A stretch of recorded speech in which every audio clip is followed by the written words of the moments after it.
Hi hello ಎಲ್ರಿಗೂ ನಮಸ್ಕಾರ. Welcome to capital trading Kannada. Stock ಮಾರ್ಕೆಟಲ್ಲಿ ನಾನು ಯಾವಾಗಲೂ ಹೇಳ್ತಾ ಇದ್ದೀನಿ, ಬೇಸಿಕ್ಸ್ನ ಕಲ್ತ್ಕೊಳ್ಳಿ.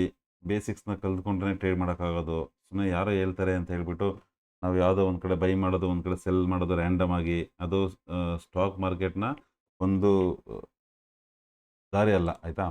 ಯಾವತ್ತೂ ನಾವು ಸ್ಟಾಕ್ ಮಾರ್ಕೆಟ್ನ ಟ್ರೇಡ್ ಮಾಡಬೇಕಂತ ಹೇಳಿದ್ರೆ ನಿಮ್ಗೆ ಗೊತ್ತಿರಬೇಕು ನಾವು ಎಲ್ಲಿ ಟ್ರೇಡ್ ಮಾಡಬೇಕು, ಯಾವ ಥರ ಟ್ರೇಡ್ ಮಾಡಬೇಕು, ಯಾವುದಕ್ಕೋಸ್ಕರ ಟ್ರೇಡ್ ಮಾಡಬೇಕು, ಮತ್ತು ಎಂಟ್ರಿ ಹೆಂಗಿರಬೇಕು, ಎಕ್ಸಿಟ್ ಹೆಂಗಿರಬೇಕು. ನೀವು ಎಂಟ್ರಿ ತೊಗೊಳ್ಬೇಕಾದ್ರೇ ನಿಮ್ಮ ಎಕ್ಸಿಟ್ ಬಗ್ಗೆ ಸಹ ನಿಮಗೆ ಗೊತ್ತಿರಬೇಕು, ಆಯಿತಾ. ಇದನ್ನು ತಿಳ್ಕೊಂಡು ಟ್ರೇಡ್ ಮಾಡಬೇಕು. ಯಾಕೆಂದರೆ ಎಂಟ್ರಿ ಎಕ್ಸಿಟ್ ಎರಡೂ ಗೊತ್ತಿಲ್ಲ ಅಂತ ಹೇಳಿದ್ರೆ, ಆಯಿತಾ, ಇವಾಗ ಯಾವುದೋ ಒಂದು ಪ್ಲೇಸಲ್ಲಿ ಎಂಟ್ರಿ ತೊಗೊತಾ ಇದ್ದೀರಿ ಅಂತ ಹೇಳಿದ್ರೆ ಏನು ತೊಗೊತಾ ಇದ್ದೀರಿ, ಯಾವುದಕ್ಕೋಸ್ಕರ ತೊಗೊತೀರಿ ಅನ್ನೋದು ಗೊತ್ತಿರಬೇಕು. ಅದಕ್ಕೋಸ್ಕರ ಬೇಸಿಕ್ ನಾಲೆಡ್ಜ್ ಅಂದರೆ ಸ್ಟಾಕ್ ಮಾರ್ಕೆಟಲ್ಲಿ ಕ್ಯಾಂಡಲ್ ಸ್ಟಿಕ್ ಅನ್ನೋದು ಏನಿದೆ, ಆ ಕ್ಯಾಂಡಲ್ ಸ್ಟಿಕ್ನ ಬೇಸಿಕ್ ನಾಲೆಡ್ಜು ಗೊತ್ತಿರಬೇಕು, ಆಯಿತಾ. ಅದಕ್ಕೋಸ್ಕರ ಇವತ್ತು ಫಸ್ಟ್ ಕ್ಯಾಂಡಲ್ಲು, ಆಲ್ಮೋಸ್ಟು ನಮ್ಮ ಕ್ಯಾಪಿಟಲ್ ಟ್ರೇಡಿಂಗಲ್ಲಿ ಯೂಸ್ ಆಗೋಂಥ ಫಸ್ಟ್ ಕ್ಯಾಂಡಲ್ ಬಗ್ಗೆ ಮಾತಾಡ್ತೀನಿ ನಾನು ಇವತ್ತು, ಆಯಿತಾ. ಫಸ್ಟ್ ಕ್ಯಾಂಡಲ್ ಬಂದ್ಬಿಟ್ಟು ಡೋಜಿ ಕ್ಯಾಂಡಲ್ ಅಂತ ಹೇಳ್ತೀರಿ. ಫಸ್ಟ್ ಕ್ಯಾಂಡಲ್ ಬಂದ್ಬಿಟ್ಟು ಡೋಜಿ ಕ್ಯಾಂಡಲ್ ಆಗಿರುತ್ತೆ. ಈ ಡೋಜಿ ಕ್ಯಾಂಡಲ್ ಯಾವ ಥರನಪ್ಪ ಕೆಲಸ ಮಾಡುತ್ತೆ ಅಂತ ಹೇಳಿದ್ರೆ, ಆಯಿತಾ, ಈ ಡೋಜಿ ಕ್ಯಾಂಡಲ್ ಬಂದ್ಬಿಟ್ಟು ಇನ್ಡಿಸಿಷನ್ ಕ್ಯಾಂಡಲ್. ಅಂದರೆ ನಮಗೆ ಈ ಥರ ಒಂದು ಕ್ಯಾಂಡಲ್ ಫಾರ್ಮ್ ಆಯಿತು ಅಂತ ಹೇಳಿದ್ರೆ, ಆಯಿತಾ, ನಮಗೆ ಡಿಸಿಷನ್ ತೊಗೊಂಡು ಸ್ವಲ್ಪ ಕಷ್ಟ ಆಗುತ್ತೆ. ಯಾವ ಥರ ಒಂದು ಮಾರ್ಕೆಟ್ ಮೇಲೆ ಹೋಗುತ್ತಾ ಇಲ್ಲ ಕೆಳಗಡೆ ಬರುತ್ತಾ ಅನ್ನೋ ಡಿಸಿಷನ್ ನಾವು ಇಮಿಡಿಯೇಟ್ ತೊಗೊಳಕ್ಕಾಗಲ್ಲ. ಅದಕ್ಕೊಂದು ಕನ್ಫರ್ಮೇಷನ್ ಕ್ಯಾಂಡಲ್ ಫಾರ್ಮ್ ಆಗಬೇಕು. ಅದಾದಮೇಲೆ ನಾವು ಟ್ರೇಡ್ ಎಕ್ಸಿಕ್ಯೂಟ್ ಮಾಡ್ಬೋದು. ಈ ಕ್ಯಾಂಡಲ್ ಎಲ್ಲಿ ಫಾರ್ಮ್ ಆಗುತ್ತೆ, ಯಾವುದಕ್ಕೋಸ್ಕರ ಫಾರ್ಮ್ ಆಗುತ್ತೆ ಅಂದರೆ, ಇವಾಗ ನೋಡಿ, ಇಲ್ಲಿ ಬೈಯರು ಮಾರ್ಕೆಟ್ನ ಮೇಲೆ ತೊಗೊಂಡು ಹೋಗೋಕ್ಕೆ ಟ್ರೈ ಮಾಡ್ತಾರೆ, ಆಯಿತಾ. ಒಂದು ಲೆವೆಲ್ ಬಂದ ಮೇಲೆ ಮತ್ತೆ ಸೆಲ್ಲರ್ ಅದರಿಂದ ವಾಪಸ್ ತೊಗೊಂಬಂದು ಅದೇ ಮಾರ್ಕೆಟ್ನ ಅದೇ ಲೆವೆಲಲ್ಲಿ ನಿಲ್ಲಿಸ್ತಾರೆ. ಅಂದರೆ ಓಪನ್ ಎಲ್ಲಾಗಿತ್ತೋ, ಆಯಿತಾ, ಅದೇ ಪ್ಲೇಸ್ ನಿಯರ್ ಬೈ, ಆಯಿತಾ, ಅದೇ ಪ್ಲೇಸಲ್ಲಿ ಕ್ಲೋಸ್ ಆಗುತ್ತೆ. ಇದಕ್ಕೆ ನಾವು ಡೋಜಿ ಕ್ಯಾಂಡಲ್ ಅಂತ ಹೇಳ್ತೀರಿ, ಆಯಿತಾ.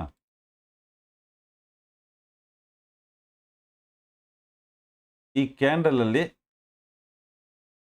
ಬೈಯರು ಸೆಲ್ಲರು ಇಬ್ಬರು ಸ್ಟ್ರಾಂಗ್ ಆಗಿರ್ತಾರೆ, ಆಯಿತಾ. ಒಂದು ಬೈಯರು ಮೇಲೆ ತೊಗೊಂಡು ಹೋಗೋಕ್ಕೆ ಟ್ರೈ ಮಾಡ್ತಾ ಇರ್ತಾರೆ, ಸೆಲ್ಲರು ಕೆಳಗಡೆ ತೊಗೊಂಬರೋಕ್ಕೆ ಟ್ರೈ ಮಾಡ್ತಾ ಇರ್ತಾರೆ. ಎಲ್ಲಿ ಓಪನ್ ಆಗಿರುತ್ತೋ ಅದ್ರ ಆಜು ಬಾಜು, ಅಂದರೆ ಮೇಲೆ ಕೆಳಗೆ 1 or 2 ರೂಪೀಸ್, ಇಲ್ಲ 1 5 10 ರೂಪೀಸ್, ಇಷ್ಟು ಡಿಪೆಂಡ್ ಅಪ್ ಅಂತ ನೀವು ಕ್ಯಾಂಡಲ್ಲು ಯಾವ್ದು ಸೆಲೆಕ್ಟ್ ಮಾಡಿರ್ತೀರಾ. ಅಂದರೆ 5 ಮಿನಿಟ್ಸ್ ಕ್ಯಾಂಡಲ್ ಸೆಲೆಕ್ಟ್ ಮಾಡಿರ್ತೀರಾ, 15 ಮಿನಿಟ್ಸ್ ಕ್ಯಾಂಡಲ್ ಸೆಲೆಕ್ಟ್ ಮಾಡಿರ್ತೀರಾ, 2 ಅವರ್ಸ್ ಕ್ಯಾಂಡಲ್ ಸೆಲೆಕ್ಟ್ ಮಾಡಿರ್ತೀರಾ, ಇಲ್ಲ 4 ಅವರ್ಸಾ, ಇಲ್ಲ 1 ಡೇನಾ, ಇದ್ರ ಮೇಲೆ ಡಿಪೆಂಡ್ ಆಗುತ್ತೆ, ಆಯಿತಾ. ನೀವು ಯಾವ ಟೈಮ್ ಫ್ರೇಮಲ್ಲಿ ಕ್ಯಾಂಡಲ್ ಸೆಲೆಕ್ಟ್ ಮಾಡಿರ್ತೀರಾ ಅದ್ರ ಮೇಲೆ ಅಮೌಂಟ್ ಎಲ್ಲಿ ನಿಂತ್ಕೊಳ್ಳುತ್ತೆ ಅನ್ನೋದು ನಿಮ್ಗೆ ಗೊತ್ತಾಗುತ್ತೆ. ಇವಾಗ ಒಂದು ಎಕ್ಸಾಂಪಲ್ ಹೇಳೋಕ್ಕೆ ಏನು ಇಷ್ಟಪಡ್ತೀನಿ ಅಂತ ಹೇಳಿದ್ರೆ, ಇವಾಗ ಓಪನ್ ಆಗಿರೋದು 100 ರೂಪಾಯಿಗೆ ಓಪನ್ ಆಗಿರುತ್ತೆ ಅಂದ್ಕೊಳ್ಳಿ, ಆಯಿತಾ. ಈ ಕ್ಯಾಂಡಲ್ ಬಂದ್ಬಿಟ್ಟು 100 ರೂಪಾಯಿಗೆ ಓಪನ್ ಆಗಿರುತ್ತೆ. ಇಲ್ಲಿ ಈ ಪ್ಲೇಸಲ್ಲಿ 100 ರೂಪಾಯಿಗೆ ಓಪನ್ ಆಗುತ್ತೆ. ಓಪನ್ ಆದಮೇಲೆ ಏನು ಮಾಡ್ತಾರೆ, ಮಾರ್ಕೆಟ್ನ ಮೇಲೆ ತೊಗೊಂಡೋಗ್ತಾರೆ. 110 ರೂಪಾಯಿಗೆ ಬೈಯರ್ ಏನು ಮಾಡ್ತಾರೆ, ತೊಗೊಂಡೋಗ್ತಾರೆ, ಆಯಿತಾ. ಸೇಮ್ ಅದೇ ಥರ ಏನು ಮಾಡ್ತಾರೆ, ವಾಪಸ್ಸು ಮಾರ್ಕೆಟ್ನ ಸೆಲ್ಲರ್ ಏನು ಮಾಡ್ತಾರೆ, ಕೆಳಗಡೆ ತೊಗೊಂಬರ್ತಾರೆ, ಆಯಿತಾ. ಎಷ್ಟು ರೂಪಾಯಿಗೆ, 90 ರೂಪಾಯಿಗೆ ತೊಗೊಂಬರ್ತಾರೆ. ಮತ್ತೆ ವಾಪಸ್ ಬೈಯರ್ ತೊಗೊಂಡೋಗ್ಬಿಟ್ಟು ಏನು ಮಾಡ್ತಾರೆ, ಆಯಿತಾ, ಅದನ್ನು 101 ರೂಪಾಯಿಗೋ ಅಥವಾ 102 ರೂಪಾಯಿಗೋ ನಿಲ್ಲಿಸ್ತಾರೆ. ಅವಾಗ ಏನಾಗುತ್ತೆ, ಮಾರ್ಕೆಟ್ ಈ ಕಡೆ 10 ರೂಪೀಸ್ ಮೇಲೆ ಹೋಯಿತು, ಮತ್ತೆ ವಾಪಸ್ 10 ರೂಪೀಸ್ ಕೆಳಗಡೆ ಬಂತು, ಮತ್ತೆ ವಾಪಸ್ ಬಂದು ಏನು ಮಾಡ್ತು, ಎಲ್ಲಿ ಓಪನ್ ಆಗಿತ್ತೋ ನಿಯರ್ ಬೈ ಅದೇ ಪ್ಲೇಸಲ್ಲಿ ಮಾರ್ಕೆಟು ನಿಂತ್ಕೊಳ್ಳುತ್ತೆ. ಇದು ಡೋಜಿ ಕ್ಯಾಂಡಲ್ ಫಾರ್ಮ್ ಆಗುತ್ತೆ. ಇದಕ್ಕೆ ಡೋಜಿ ಕ್ಯಾಂಡಲ್ ಅಂತ ಹೇಳ್ತೀವಿ ನಾವು. ಈ ಕ್ಯಾಂಡಲಲ್ಲಿ ಎಲ್ಲಿ ಟ್ರೇಡ್ ಮಾಡಬೇಕಂತ ಹೇಳಿದ್ರೆ, ನಾವು ಮಾರ್ಕೆಟ್ ಯಾವಾಗ ಒಂದು ಅಪ್ ಟ್ರೆಂಡಲ್ಲಿ ಇರುತ್ತೆ, ಅಂದರೆ ಮಾರ್ಕೆಟು ಹೈಯರ್ ಹೈ ಮಾಡಿಕೊಂಡು ಅಪ್ ಟ್ರೆಂಡ್ ಹೋಗ್ತಾ ಇರುತ್ತೆ. ಹೋಗ್ಬೇಕಾದ್ರೆ ಎಲ್ಲೋ ಒಂದು ರೆಸಿಸ್ಟೆನ್ಸ್ ಝೋನಲ್ಲಿ, ಆಯಿತಾ, ಒಂದು ರೆಸಿಸ್ಟೆನ್ಸ್ ಝೋನಲ್ಲಿ ಏನಾದ್ರೂ ಅದು ಒಂದು ಡೋಜಿ ಕ್ಯಾಂಡಲ್ನ ಫಾರ್ಮ್ ಆಯಿತು ಅಂತ ಹೇಳಿದ್ರೆ ಅಲ್ಲಿಂದ ಮಾರ್ಕೆಟ್ ರಿವರ್ಸ್ ಆಗೋ ಚಾನ್ಸಸ್ ಇರುತ್ತೆ. ಸೇಮ್ ಅದೇ ಥರ ಯಾವಾಗ ಮಾರ್ಕೆಟ್ ಡೌನ್ ಟ್ರೆಂಡಲ್ಲಿ, ಅಂದರೆ ಒಂದು ಲೋವರ್ ಲೋ ಮಾಡ್ಕೊಂಡು ಕೆಳಗಡೆ ಬರ್ತಾ ಇರುತ್ತೆ, ಕೆಳಗಡೆ ಬರಬೇಕಾದ್ರೆ ಈ ಥರ ಒಂದು ಡೋಜಿ ಕ್ಯಾಂಡಲ್ ಫಾರ್ಮ್ ಆಯಿತು ಅಂತ ಹೇಳಿದ್ರೆ ಅದು ಎಲ್ಲಿ ಫಾರ್ಮ್ ಆಗಬೇಕು, ಒಂದು support zone, support or near by support zone ಹತ್ರ ಈ ಥರ ಒಂದು ಕ್ಯಾಂಡಲ್ ಫಾರ್ಮ್ ಆಯಿತು ಅಂತ ಹೇಳಿದ್ರೆ, ಆಯಿತಾ, ಅವಾಗ ಮಾರ್ಕೆಟ್ ಮತ್ತೆ ಅಲ್ಲಿಂದ ರಿವರ್ಸ್ ಆಗಿ ಮೇಲೆ ಹೋಗೋ ಚಾನ್ಸಸ್ ಇರುತ್ತೆ. ಇದ್ರೊಳಗೆ ನಾವು ಎಲ್ಲಿ ಟ್ರೇಡ್ ಮಾಡಬೇಕು ಅಂತ ಹೇಳಿದ್ರೆ, ಇವಾಗ ಮಾರ್ಕೆಟು ಇಲ್ಲಿಂದ ಮೇಲೆ ಹೋಗ್ತಾ ಇದೆ, ಒಂದು ಡೋಜಿ ಕ್ಯಾಂಡಲ್ ಫಾರ್ಮ್ ಆಗಿದೆ. ಇಲ್ಲಿ ನಮಗೆ ಅನ್ಡಿಸಿಷನ್ ಇದು ಕ್ಯಾಂಡಲ್, ಅಂದರೆ ಮತ್ತೆ ಮಾರ್ಕೆಟು ಓಪನ್ ಆಗಿ ಮೇಲೇನೋ ಹೊಂಟೋಗ್ಬೋದು, ಇಲ್ಲ ಕೆಳಗಡೆ ಬೀಳ್ಬೋದು. ಇದು ನಮಗೆ ಕನ್ಫರ್ಮೇಷನ್ ಇಲ್ಲ. ಇವಾಗ ಏನು ಮಾಡ್ಬೇಕು, ನಾವು ಇಲ್ಲಿಂದ ನಾವು ಮೇಲೆ ಹೋಗ್ತಾ ಇದೆ ಮಾರ್ಕೆಟು, ಡೋಜಿ ಮಾಡಿದ್ರೆ ನಾವು ಟ್ರೇಡ್ ಮಾಡಬೇಕಂದ್ರೆ ಇದರ ನೆಕ್ಸ್ಟ್ ತದನಂತರ ಹುಟ್ಟಾಗುವಂಥ ಕ್ಯಾಂಡಲ್ಲು ರೆಡ್ ಕ್ಯಾಂಡಲ್ ಆಗಿದ್ದರೆ, ಆಯಿತಾ, ಅದ್ರ ಕೆಳಗಡೆ ನಾವು ಎಂಟ್ರಿ ತೊಗೊಂಡು, ಆಯಿತಾ, ಈ ಡೋಜಿ ಮೇಲೇನಿದೆ ಡೋಜಿ ಹೈ ಮೇಲೆ ಒಂದು ಎಸ್ ಎಲ್ ಇಕ್ಕೊಬೇಕು. ಎಸ್ ಎಲ್ ಇಕ್ಕೊಂಡು ನಮ್ಮ ಈ ಸ್ಟಾಪ್ ಲಾಸ್ ಏನು ಬರುತ್ತೆ ಅಲ್ಲಿಂದ 1:1 ಅಥವಾ 1:2, ಈ 1:1 ರೇಂಜಲ್ಲಿ ಅಥವಾ 1:2 ರೇಂಜಲ್ಲಿ ನಾವು ಇದನ್ನು ಟ್ರೇಡ್ ಮಾಡ್ಬೋದು. ಅಂದರೆ ನಮ್ಮ ಲಾಸ್ ಎಷ್ಟು ಬರ್ತಾ ಇದೆ, ಸೇಮ್ ಅದೇ ಥರ ನಮ್ಮ ಲಾಸ್ಗೆ ಈಕ್ವಲೆಂಟ್ ಆಗಿ ಒಂದು 1:1 ಅಂದರೆ ನಾವು ಲಾಸ್ ಇವಾಗ ₹40 ಲಾಸ್ ಕೊಡ್ತಾ ಇದ್ದೀರಿ. ಇಲ್ಲಿಂದ ಇಲ್ಲಿಗೆ ನಮಗೆ ₹40 ರೇಂಜ್ ಬರ್ತಾ ಇದೆ ಅಂತ ಹೇಳಿದ್ರೆ, ಇಲ್ಲಿಂದ ಮತ್ತೆ ಇಲ್ಲಿಗೆ ₹40 1:1 ಅಂತ ಹೇಳ್ತೀರಿ ಇದಕ್ಕೆ. ಮತ್ತೆ ಇಲ್ಲಿಂದ ಇಲ್ಲಿಗೆ ₹40 ಅಂದರೆ ಟೋಟಲ್ ಎಷ್ಟಾಯಿತು? ಇದೆರಡು ಸೇರಿ ₹80 ಆಯಿತು. 1:2 ಅಂತ ಹೇಳ್ತೀರಿ ಇದಕ್ಕೆ, ಆಯಿತಾ? 1:1 ಆರ್ 1:2. 1:1 ಬಂದಮೇಲೆ ಮತ್ತೆ ಮಾರ್ಕೆಟ್ ಕೆಳಗಡೆ ಹೋಗ್ತಾ ಇದೆ ಅಂದರೆ ನಿಮ್ಮ ಫೇವರ್ ಆಗಿ ಹೋಗ್ತಾ ಇದೆ ಅಂತ ಹೇಳಿದ್ರೆ, ನಿಮ್ಮ ಸ್ಟಾಪ್ ಲಾಸ್ ಏನಿರುತ್ತೆ ಇದು, ಈ ಸ್ಟಾಪ್ ಲಾಸ್ನ ತೊಗೊಂಬಂದು ಏನು ಮಾಡಬೇಕು? ಟ್ರಯಲ್ ಸ್ಟಾಪ್ ಲಾಸ್ ಮಾಡ್ಕೊಬೇಕು.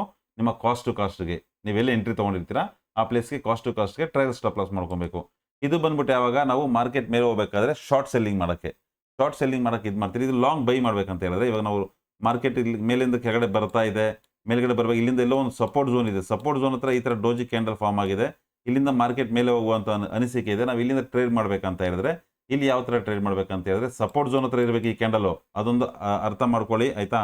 ಎಲ್ಲಿ ಸಪೋರ್ಟ್ ಇರುತ್ತೆ, ರೆಸಿಸ್ಟೆನ್ಸ್ ಇರುತ್ತೆ ಅಂಥ ಪ್ಲೇಸಲ್ಲಿ ಮಾತ್ರ ಈ ಕ್ಯಾಂಡಲ್ ಫಾರ್ಮ್ ಆದರೆ ಅದಕ್ಕೆ ವ್ಯಾಲಿಡ್ ಇರುತ್ತೆ. ಇಲ್ಲ ಅಂತ ಹೇಳಿದ್ರೆ, ನೀವು ಎಲ್ಲೋ ಮಧ್ಯದಲ್ಲಿ ಈ ಥರ ಒಂದು ಕ್ಯಾಂಡಲ್ ಫಾರ್ಮ್ ಆಯಿತು, ಅದಾದ್ಮೇಲೆ ತಂದು ಒಂದು ಗ್ರೀನ್ ಬಂತು ಅಂತ ಹೇಳಿದ್ರೆ ಮತ್ತೆ ರೆಡ್ ಕ್ಯಾಂಡಲ್ ಬರೋಂಥ ಚಾನ್ಸಸ್ ಇರುತ್ತೆ. 90% ಇದು ವರ್ಕ್ ಆಗಬೇಕಂತ ಹೇಳಿದ್ರೆ ಒಂದು ಸಪೋರ್ಟ್ ಝೋನ್ ಅಥವಾ ರೆಸಿಸ್ಟೆನ್ಸ್ ಝೋನು. ಶಾರ್ಟ್ ಸೆಲ್ಲಿಂಗ್ ಮಾಡ್ತೀವಿ ಅಂದರೆ ರೆಸಿಸ್ಟೆನ್ಸ್ ಝೋನ್ ಹತ್ರ ನಿಮಗೆ ಆ ಕ್ಯಾಂಡಲ್ ಫಾರ್ಮ್ ಆಗಿರಬೇಕು. ಇಲ್ಲ ಲಾಂಗ್ ಬೈ ಮಾಡ್ತೀವಿ ಅಂತ ಹೇಳಿದ್ರೆ ಅಲ್ಲಿ ನಿಮಗೆ ಸಪೋರ್ಟ್ ಝೋನ್ ಹತ್ರ ಈ ಕ್ಯಾಂಡಲ್ ಫಾರ್ಮ್ ಆಗಿರಬೇಕು. ಅಂಥ ಪ್ಲೇಸಲ್ಲಿ ನೀವೇನು ಮಾಡ್ತೀರಾ, ಆಯಿತಾ? ಈ ಕ್ಯಾಂಡಲ್ ಫಾರ್ಮ್ ಆದ ನಂತರ ನೀವೇನು ಮಾಡ್ತೀರಾ, ನೆಕ್ಸ್ಟ್ ಒಂದು ಗ್ರೀನ್ ಕಲರ್ ಕ್ಯಾಂಡಲ್ ಕನ್ಫರ್ಮೇಷನ್ ತೊಗೊಂಡು ಅದ್ರ ಮೇಲೆ ನೀವು ಏನು ಮಾಡಬೇಕು? ಎಂಟ್ರಿನ ಪ್ಲ್ಯಾನ್ ಮಾಡ್ಕೊಬೇಕು. ಈ ಡೋಜಿ ಕೆಳಗಡೆ SLನ ಇಟ್ಕೊಬೇಕು, ಆಯಿತಾ? ಇಲ್ಲೂ ಸಹ 1:1 ಅಥವಾ 1:2 ನೀವು ಟಾರ್ಗೆಟ್ನ ಅಚೀವ್ ಮಾಡ್ಬೋದು. ಯಾವಾಗಲೂ 1:1 ಬಂದಿದ ತಕ್ಷಣ ನಿಮ್ಮ ಸ್ಟಾಪ್ ಲಾಸ್ ಏನಿರುತ್ತೆ ಆ ಸ್ಟಾಪ್ ಲಾಸ್ನ ಟ್ರಯಲ್ ಮಾಡಿಕೊಂಡು ನಿಮ್ಮ ಏನು ಎಂಟ್ರಿ ತೊಗೊಂಡಿರ್ತೀರಾ ಎಂಟ್ರಿ ಪ್ಲೇಸ್ಗೆ ತೊಗೊಂಬರ್ಬೇಕಾಗತ್ತೆ. ನೋಡಿ, ಇಲ್ಲಿ ಕ್ಲೀನಾಗಿ ಕನ್ಫರ್ಮೇಷನ್ ಕೊಟ್ಟಿದ್ದಾರೆ. ಡೋಜಿ ಕ್ಯಾಂಡಲ್ ಹೈ ಬ್ರೇಕ್ ಆದಾಗ ಬೈ ಮಾಡ್ಬೋದು. ಸ್ಟಾಪ್ ಲಾಸ್ ಎಲ್ಲಿ ಬರುತ್ತೆ? ಡೋಜಿ ಕೆಳಗಡೆ ಬರುತ್ತೆ. ಟಾರ್ಗೆಟು ಬಂದ್ಬಿಟ್ಟು ನಿಮ್ಮ ಮುಂದಿನ ರೆಸಿಸ್ಟೆನ್ಸು ಅಂದರೆ ನೆಕ್ಸ್ಟ್ ರೆಸಿಸ್ಟೆನ್ಸ್ ಎಲ್ಲಿ ಬರ್ತಾ ಇದೆ ಅಲ್ಲಿ ನಿಮ್ಮ ಮುಂದಿನ ರೆಸಿಸ್ಟೆನ್ಸ್ ಹತ್ರ ನೀವು ಸ್ಟಾಪ್ ಲಾಸ್ ಇದು ಟಾರ್ಗೆಟ್ನ ಅನುಸಾರವಾಗಿ ಇಟ್ಕೊಬೋದು. ಇಲ್ಲ ಅಂತ ಹೇಳಿದ್ರೆ 1:1 ಆರ್ 1:2 ಟಾರ್ಗೆಟ್ನ ಇಟ್ಕೊಂಡು ಹೋಗ್ಬೋದು. ಇವಾಗ ರೆಸಿಸ್ಟೆನ್ಸ್ ಝೋನ್ ಜಾಸ್ತಿ ದೊಡ್ಡದಿದೆ ಅಂತ ಹೇಳಿದ್ರೆ, ಆಯಿತಾ, ಅಂಥ ಪ್ಲೇಸಲ್ಲಿ 1:1 1:2 ಮಾಡ್ಕೊಂಡು ಟ್ರಯಲ್ ಸ್ಟಾಪ್ ಲಾಸ್ ಮಾಡಿಕೊಂಡು ನೀವು ಮೇಲೆ ಹೋಗ್ಬೋದು. ಸೆಲ್ ಸೈಡ್ ಅಂದರೆ ಶಾರ್ಟ್ ಸೆಲ್ಲಿಂಗ್ ಮಾಡಬೇಕಾದ್ರೆ ಅಷ್ಟೇ, ಆಯಿತಾ? ಅದು ಬೇರೆ ವಿಷಯ. ಯಾವಾಗ ಒಂದು ಡೋಜಿ ಕ್ಯಾಂಡಲ್ ಫಾರ್ಮ್ ಆಗುತ್ತೆ ಅದರ ನಂತರ ಒಂದು ರೆಡ್ ಕ್ಯಾಂಡಲ್ ಕನ್ಫರ್ಮೇಷನ್ ತೊಗೊಂಡು ಅಲ್ಲಿಂದ ನೀವು ಎಂಟ್ರಿ ತೊಗೊಬೋದು. ಈ ಡೋಜಿ ಮೇಲೆ ಸ್ಟಾಪ್ ಲಾಸ್ ಇಕ್ಕೊಂತೀರಾ. ಅಲ್ಲಿಂದ ಮಾರ್ಕೆಟ್ ಕೆಳಗಡೆ ಬರಬೇಕಾದ್ರೆ 1:1 1:2 ನಾವು ತೊಗೊತೀವಿ. ಇಲ್ಲ ನೆಕ್ಸ್ಟ್ ಸಪೋರ್ಟ್ ಝೋನ್ ಎಲ್ಲಿ ಬರ್ತಾ ಇದೆ ಆ ಸಪೋರ್ಟ್ ಝೋನ್ ಹತ್ರ ನಾವೇನು ಮಾಡ್ತೀರಿ, ನಮ್ಮ ಟಾರ್ಗೆಟ್ನ ಇಟ್ಕೊತೀರಿ. ಈ ಕ್ಯಾಂಡಲ್ನಲ್ಲಿ ನಾವೊಂದು ರಿಯಲಿಸ್ಟಿಕ್ ಅಂದರೆ ಒಂದು ರಿಯಲ್ ಚಾರ್ಟಲ್ಲಿ ಒಂದ್ಸರಿ ಅಬ್ಸರ್ವ್ ಮಾಡೋಣ. ರಿಯಲ್ ಚಾರ್ಟಲ್ಲಿ ಏನಾಗಿದೆ ಅನ್ನೋದನ್ನ ಒಂದು ಜಸ್ಟ್ ಅಬ್ಸರ್ವ್ ಮಾಡೋಣ. ಇವಾಗ ಇಲ್ಲಿ ನೋಡಿ, ಇದು ಯಾವುದೋ ಒಂದು ಕಂಪ್ನಿ ಒಂದು ಸ್ಟಾಕ್ಸ್ನ ನಾನು ತೊಗೊಂಡಿದ್ದೀನಿ. ಈ ಕಂಪ್ನಿ ಸ್ಟಾಕ್ಸಲ್ಲಿ ಏನಾಗಿದೆ, ಇಲ್ಲಿ ಒಂದು ಸಪೋರ್ಟ್ ಝೋನ್ ಫಾರ್ಮ್ ಆಗಿದೆ. ಇದು ಏನು ಲೈನ್ ಫಾರ್ಮ್ ಆಗಿದೆ ಇದು ಆಟೋಮೆಟಿಕ್ ಫಾರ್ಮ್ ಆಗುತ್ತೆ. ಈ ಲೈನು, ಈ ರೆಡ್ ಲೈನು, ಈ ಲೈನು, ಈ ಗ್ರೀನ್ ಲೈನ್ ಎಲ್ಲ ಅದು ಆಟೋಮೆಟಿಕ್ ಆಗಿರೋದು. ಇಲ್ಲಿ ಈ ಗ್ರೇ ಕಲರ್ ಕೆಳಗಡೆ ಏನೇ ಫಾರ್ಮ್ ಆದರೂ ಎಲ್ಲ ಗ್ರೀನ್ ಕಲರ್ ಇರುತ್ತೆ. ಗ್ರೀನ್ ಕಲರ್ ಮೇಲೆ ಫಾರ್ಮ್ ಆದರೆ ಅದೆಲ್ಲ ರೆಡ್ ಕಲರ್ ಇರುತ್ತೆ. ಯಾಕೆ ಅಂತ ಹೇಳಿದ್ರೆ ಆ ರೆಡ್ ಕಲರ್ ಎಲ್ಲ ರೆಸಿಸ್ಟೆನ್ಸ್ ಝೋನ್ ಆಗಿ ಕೆಲಸ ಮಾಡುತ್ತೆ, ಗ್ರೀನ್ ಕಲರ್ ಎಲ್ಲ ಸಪೋರ್ಟ್ ಝೋನ್ ಆಗಿ ಕೆಲಸ ಮಾಡುತ್ತೆ. ಇವಾಗ ಏನಾಗಿದೆ, ನಮಗೆ ಇಲ್ಲಿ ಒಂದು ಕನ್ಫರ್ಮೇಷನ್ ಸಿಕ್ಕಿದೆ. ಈ ಒಂದು ಸಪೋರ್ಟ್ ಝೋನ್ ಹತ್ರ ನಮಗೆ ಈ ಡೋಜಿ ಕ್ಯಾಂಡಲ್ ಫಾರ್ಮ್ ಆಗಿದೆ, ಆಯಿತಾ? ನಾವೇನು ಮಾಡ್ತೀರಿ, ಇಲ್ಲಿಂದ ಒಂದು ಕ್ಯಾಂಡಲ್ ಕನ್ಫರ್ಮೇಷನ್ ತೊಗೊಂಡು ಅಥವಾ ಇದ್ರ ಮೇಲೆ ಈ ಡೋಜಿ ಕ್ಯಾಂಡಲ್ ಮೇಲೆ ಎಂಟ್ರಿ ತೊಗೊತೀರಿ. ಕೆಳಗಡೆ SLನ ನಾವು ಇಡ್ತೀರಿ. ಇಲ್ಲಿಂದ 1:1 ಅಥವಾ ನೋಡಿ ರೆಸಿಸ್ಟೆನ್ಸ್ ಝೋನ್ ಅಂತ ಹೇಳಿದ್ರಲ್ಲ, ಇದು ರೆಸಿಸ್ಟೆನ್ಸ್ ಝೋನು, ಆಯಿತಾ? ಇಲ್ಲಿಂದ ನಿಮ್ಗೆ ಅಮೌಂಟ್ ಎಷ್ಟು ಬರ್ತಾ ಇದೆ, ಇಷ್ಟಕ್ಕೆ 1:1 ಅಥವಾ 1:2 ತೊಗೊಂಡು ನೀವು ಅಲ್ಲಿಂದ ಮಾರ್ಕೆಟಿಂದ ಎಕ್ಸಿಟ್ ಆಗ್ಬೋದು. ಇಲ್ಲ ಅದ್ರ ಮೇಲೆ ಹೋಗ್ತೀವಿ ಅಂತ ಹೇಳಿದ್ರೆ ನಿಮ್ಮ ಟ್ರಯಲ್ ಸ್ಟಾಪ್ ಲಾಸ್ ಏನಿದೆ ಟ್ರಯಲ್ ಸ್ಟಾಪ್ ಲಾಸ್ನ ಟ್ರಯಲ್ ಮಾಡ್ಕೊಂಡು ನೀವು ಮೇಲೆ ತೊಗೊಂಬಂದು ಮೇಲೆ ಅವರು ಕ್ಯಾಚ್ ಮಾಡ್ಕೊಬೋದು. ನಿಮಗೆ ಆಲ್ಮೋಸ್ಟ್ ಏನಿಲ್ಲ ಅಂದರೆ 1:5 ಅಥವಾ 1:6 ರೇಷಿಯೋದಲ್ಲಿ ನಿಮಗೆ ಟಾರ್ಗೆಟ್ ಅಚೀವ್ ಆಗಿದೆ. ಇಲ್ಲಿ ಸೇಮ್ ಅದೇ ಥರ ನಾವು ಶಾರ್ಟ್ ಸೆಲ್ಲಿಂಗ್ ಮಾಡ್ತೀರಿ ಅಂತ ಹೇಳಿದ್ರೆ, ಶಾರ್ಟ್ ಸೆಲ್ಲಿಂಗ್ ಮಾಡಬೇಕಾದ್ರೆ ನೋಡಿ, ಮಾರ್ಕೆಟ್ ಇಲ್ಲಿಂದ ಮತ್ತೆ ಇಲ್ಲಿಂದ ವಾಪಸ್ ಬಂತು, ಮತ್ತೆ ಇಲ್ಲಿಂದ ವಾಪಸ್ ಮೇಲೆ ಹೋಗಬೇಕಾದ್ರೆ ಈ ಒಂದು ರೆಸಿಸ್ಟೆನ್ಸ್ ಝೋನ್ ಹತ್ರ ನಮ್ಗೆ ಏನಾಯಿತು, ಒಂದು ಡೋಜಿ ಕ್ಯಾಂಡಲ್ ಫಾರ್ಮ್ ಆಯಿತು, ಆಯಿತಾ? ಇಲ್ಲಿ ನೋಡಿ, ಇಲ್ಲಿ ಬೈಯರ್ ಮೇಲೆ ತೊಗೊಂಡು ಟ್ರೈ ಮಾಡ್ತಾರೆ, ಸೆಲ್ಲರ್ ಕೆಳಗಡೆ ತೊಗೊಂಬರಕ್ಕೆ ಟ್ರೈ ಮಾಡ್ತಾರೆ. ಎರಡು ಅಚೀವ್ ಮಾಡಿ ಏನಾಗಿದೆ, ಮಾರ್ಕೆಟ್ ಬಂದುಬಿಟ್ಟು ಒಂದು ಇಂಡಿಷನ್ ಕ್ಯಾಂಡಲ್ ಥರ ಫಾರ್ಮ್ ಆಗಿದೆ. ಇದಾದ ನಂತರ ನೆಕ್ಸ್ಟ್ ಒಂದು ಕ್ಯಾಂಡಲ್ ಕನ್ಫರ್ಮೇಷನ್ ತೊಗೊಬೇಕು. ಇಲ್ಲಾಂದರೆ ಈ ಕ್ಯಾಂಡಲ್ ಕೆಳಗಡೆ ಎಂಟ್ರಿ ತೊಗೊಬೇಕು. ಏನು ಡೋಜಿ ಕ್ಯಾಂಡಲ್ ಇದೆ ಆ ಡೋಜಿ ಕ್ಯಾಂಡಲ್ ಕೆಳಗಡೆ ನೀವು ಎಂಟ್ರಿ ತೊಗೊಂಡು, ಆಯಿತಾ, ಇದ್ರ ಮೇಲೆ ಸ್ಟಾಪ್ ಲಾಸ್ ಇಟ್ಕೊಂಡ್ರೆ ನಿಮ್ಗೆ ಇಲ್ಲಿಂದ ಮತ್ತೆ 1:1 ಮತ್ತು 1:2 ಟಾರ್ಗೆಟ್ನ ಅಚೀವ್ ಮಾಡ್ಬೋದು. ಇದು ರಿಯಲ್ ಕ್ಯಾಂಡಲಲ್ಲಿ ಫಾರ್ಮ್ ಆಗಿರುವಂಥ ಚಾರ್ಟು, ಆಯಿತಾ? ಸೇಮ್ ಇದೇ ಥರ ನೀವು ಟ್ರೇಡ್ ಮಾಡಬೇಕಂತ ಹೇಳಿದ್ರೆ, ಇದೇ ಥರ ನೀವು ಸ್ಟಾಕ್ ಮಾರ್ಕೆಟಲ್ಲಿ ಕಲ್ತ್ಕೊಬೇಕಂತ ಹೇಳಿದ್ರೆ, ಆಯಿತಾ, ನನ್ನ ಚಾನಲ್ನ ಫಾಲೋ ಮಾಡ್ಕೊಳ್ಳಿ. ಫಾಲೋ ಮಾಡಿಕೊಂಡು ನಿಮ್ಗೆ ಇದೇ ಥರ ನೋಟ್ಸ್ ಬೇಕಂತ ಹೇಳಿದ್ರೆ, ಆಯಿತಾ, ನನ್ನ ಹತ್ರ ಪ್ರತಿಯೊಂದು ಕ್ಯಾಂಡಲ್ ಸ್ಟಿಕ್ದು ನೋಟ್ಸ್ ಇದೆ.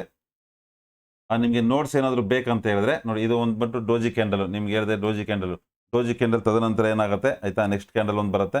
ಅದು ಬಂದ್ಬಿಟ್ಟು ಇದು ಬಂದ್ಬಿಟ್ಟು ಶೂಟಿಂಗ್ ಸ್ಟಾರು, ಆಯಿತಾ? ಶೂಟಿಂಗ್ ಸ್ಟಾರ್ ಆದಮೇಲೆ ನೆಕ್ಸ್ಟ್ ಏನು ಬರುತ್ತೆ, ಹ್ಯಾಮರ್ ಆದಮೇಲೆ ಏನು ಬರುತ್ತೆ, ಹ್ಯಾಂಗಿಂಗ್ ಮ್ಯಾನ್ ಆದಮೇಲೆ ಹ್ಯಾಮರ್, ಹ್ಯಾಂಗಿಂಗ್ ಮ್ಯಾನ್, ಇನ್ವರ್ಟೆಡ್ ಇದು ಮೂರಕ್ಕೆ ಏನು ಡಿಫ್ರೆನ್ಸ್ ಅಂತ ಅದರೊಳಗೆ ಕ್ಲೀನಾಗಿ ಎಕ್ಸ್ಪ್ಲೇನ್ ಮಾಡಿದ್ದೀನಿ. ಅದರ ನಂತರ ಇನ್ವರ್ಟೆಡ್ ಹ್ಯಾಮರ್ ಯಾವ ಥರ ಕೆಲಸ ಮಾಡುತ್ತೆ, ಪ್ಲಸ್ ಬುಲಿಶ್ ಎಂಗಲ್ಫಿಂಗ್ ಯಾವ ಥರ ಕೆಲಸ ಮಾಡುತ್ತೆ, ಬೇರಿಶ್ ಎಂಗಲ್ಫಿಂಗ್ ಯಾವ ಥರ ಕೆಲಸ ಮಾಡುತ್ತೆ, ಪ್ರೈಸಿಂಗ್ ಪ್ಯಾಟರ್ನ್ ಅಂದ್ರೇನು ಅದು ಯಾವ ಥರ ಕೆಲಸ ಮಾಡುತ್ತೆ, ಜಸ್ಟ್ ಡಾರ್ಕ್ ಕ್ಲೌಡ್ ಕವರ್ ಅಂದ್ರೇನು, ಇದರೊಳಗೆ ಯಾವ ಥರ ಟ್ರೇಡ್ ಮಾಡ್ಬೇಕು ನಾವು, ಇದು ಯಾವ ಥರ ಕೆಲಸ ಮಾಡುತ್ತೆ ಆಯಿತಾ. ಜೊತೆಯಲ್ಲಿ ಬುಲಿಶ್ ಅರಾಮಿ ಅಂದ್ರೇನು, ಬೇರಿಶ್ ಅರಾಮಿ ಅಂದ್ರೇನು, ಬುಲಿಶ್ ಅರಾಮಿ ಕ್ರಾಸ್ ಅಂದ್ರೇನು, ಬೇರಿಶ್ ಅರಾಮಿ ಕ್ರಾಸ್ ಅಂದ್ರೇನು ಆಯಿತಾ. ಇದರೊಳಗೆ ಯಾವ ಥರ ಟ್ರೇಡ್ ಮಾಡ್ಬೋದು ನಾವು, ಮಾರ್ನಿಂಗ್ ಸ್ಟಾರ್ ಅಂದ್ರೇನು, ಈವ್ನಿಂಗ್ ಸ್ಟಾರ್ ಅಂದ್ರೇನು ಆಯಿತಾ, ರೈಸಿಂಗ್ ಟ್ರೀ ಅಂದ್ರೇನು ಆಯಿತಾ, ಫಾಲಿಂಗ್ ಟ್ರೀ ಅಂದ್ರೇನು, ಇದೆಲ್ಲ ಕ್ಯಾಂಡಲ್ ಪ್ಯಾಟರ್ನ್ಗಳದ್ದು ಪ್ರೈಸಿಂಗ್ ಪ್ಯಾಟರ್ನ್ ಅಂದ್ರೇನು ಆಯಿತಾ. ಇದೆಲ್ಲ ಕ್ಯಾಂಡಲ್ಗಳದ್ದು ಕ್ಲೀನಾಗಿ ಎಕ್ಸ್ಪ್ಲನೇಷನ್ ಕೊಟ್ಬಿಟ್ಟು ನೋಟ್ಸ್ ರೆಡಿ ಮಾಡಿದ್ದೀನಿ. ನಿಮ್ಗೆ ಯಾರಿಗಾದ್ರೂ ಈ ನೋಟ್ಸ್ ಬೇಕಂತ ಹೇಳಿದ್ರೆ ಈ ನೋಟ್ಸ್ನ ಫ್ರೀಯಾಗಿ ಕೊಡ್ತೀನಿ. ಯಾರು ಇಂಟ್ರೆಸ್ಟಿಂದ, ಯಾರು ಸ್ಟಾಕ್ ಮಾರ್ಕೆಟಲ್ಲಿ ನಾವು ಇಂಟ್ರೆಸ್ಟಿಂದ ಕಲ್ತ್ಕೊಬೇಕು, ನಾವು ಸ್ಟಾಕ್ ಮಾರ್ಕೆಟ್ನ ನಮ್ಮ ಕ್ಯಾಪಿಟಲ್ನ ನಾವು ಕಳ್ಕೊಂಡಲ್ಲೇ ಸೇಫಾಗಿ ಟ್ರೇಡ್ ಮಾಡಬೇಕು ಅನ್ನೋ ಯಾರು ಇಂಟ್ರೆಸ್ಟ್ ಇದೆ ಅಂಥವ್ರಿಗೆ ಈ ನೋಟ್ಸ್ನ ನಾನು ಫ್ರೀಯಾಗಿ ಕೊಡ್ತೀನಿ ಆಯಿತಾ.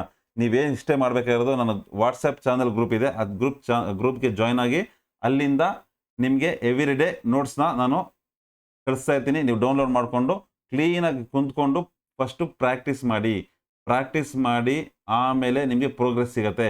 ಪೇಷನ್ಸಿಂದ ಯಾವಾಗ ಪ್ರಾಕ್ಟೀಸ್ ಮಾಡ್ತೀರಾ ಆವಾಗ ನಿಮಗೆ ಪ್ರೋಗ್ರೆಸ್ ಸಿಗುತ್ತೆ ಅಂತ ಹೇಳಕ್ಕೆ ಇಷ್ಟಪಡ್ತೀನಿ. ಇದಕ್ಕಿಂತ ಹೆಚ್ಚಿನ ಮಾಹಿತಿ ಬೇಕಂದರೆ ನನಗೆ ವಾಟ್ಸಪ್ ನಂಬರ್ ಇದೆ, ವಾಟ್ಸಪ್ ನಂಬರಲ್ಲಿ ಪಿಂಗ್ ಮಾಡಿ, ನಿಮ್ಗೆ ಏನೇ ಡೌಟ್ ಇದ್ರೂ ಕ್ಲಿಯರ್ ಮಾಡಿಕೊಡ್ತೀನಿ ಆಯಿತಾ. ಸ್ಟಾಕ್ ಮಾರ್ಕೆಟ್ ಬಗ್ಗೆ ತಿಳ್ಕೊಬೇಕಂದ್ರೆ ಸರಳವಾಗಿ ಕಲ್ತ್ಕೊಳ್ಳಿ ಆಯಿತಾ. ಇಲ್ಲೇ ಕ್ಲೀನಾಗಿ ಟೈಟ್ಲ್ ಕೊಟ್ಟಿದ್ದೀನಿ ನೋಡಿ, ಜ್ಞಾನದಿಂದ ಹೂಡಿಕೆ, ಶಿಸ್ತಿನಿಂದ ಯಶಸ್ಸು. ಯಾರು ಪ್ಲ್ಯಾನಿಂಗ್ ಮಾಡಿ ಇನ್ವೆಸ್ಟ್ಮೆಂಟ್ ಮಾಡ್ತಾರೆ ಅವ್ರಿಗೆ ಖಂಡಿತವಾಗ್ಲೂ ಯಶಸ್ಸು ಸಿಕ್ಕೇ ಸಿಗುತ್ತೆ. ಇದನ್ನು ಹೇಳಕ್ಕೆ ಇಷ್ಟಪಡ್ತೀನಿ. Thank you. ನನ್ನ ಚಾನಲ್ನ ಫಾಲೋ ಮಾಡ್ಕೊಳ್ಳಿ. ಇಲ್ಲಿನವರೆಗೂ ಈ ವಿಡಿಯೋ ನೋಡೋಕ್ಕೆ ಧನ್ಯವಾದಗಳು ಎಲ್ರಿಗೂ.